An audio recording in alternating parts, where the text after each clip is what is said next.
and my colleague Josh Campbell. That's right. We'll be speaking to the Highland Park Mayor just after this. Thanks so much, Adrian. Josh, I understand an FBI team has just arrived on the scene. What's their job there?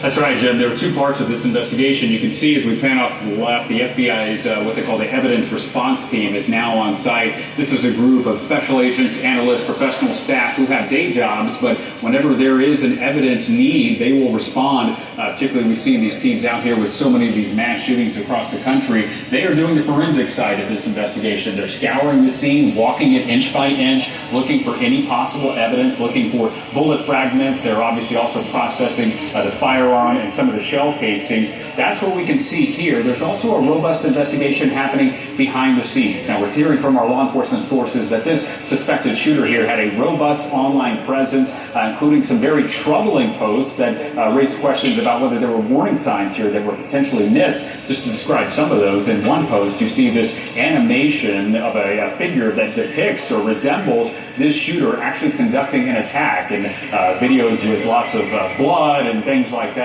So again, a lot of questions there about whether someone who knew the shooter might have picked up on these warning signs. The FBI, local law enforcement, obviously looking into this person's past to try to get to the bottom of what this motivation was. We know that the shooter was taken into custody here without incident. There was a flurry of activity here.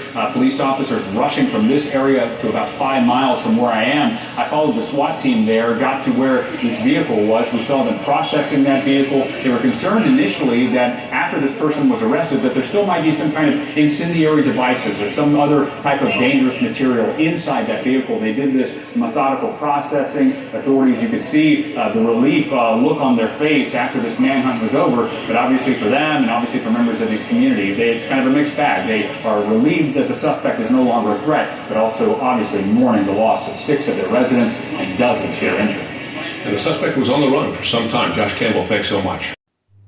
This is a tragic story, but you can't help but notice that black people are killed. We don't get the opportunity to go to court. We run from the police officers and get murdered.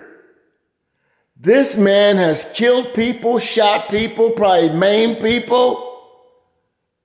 He's going to fight this in court. How is this possible? Do your own research.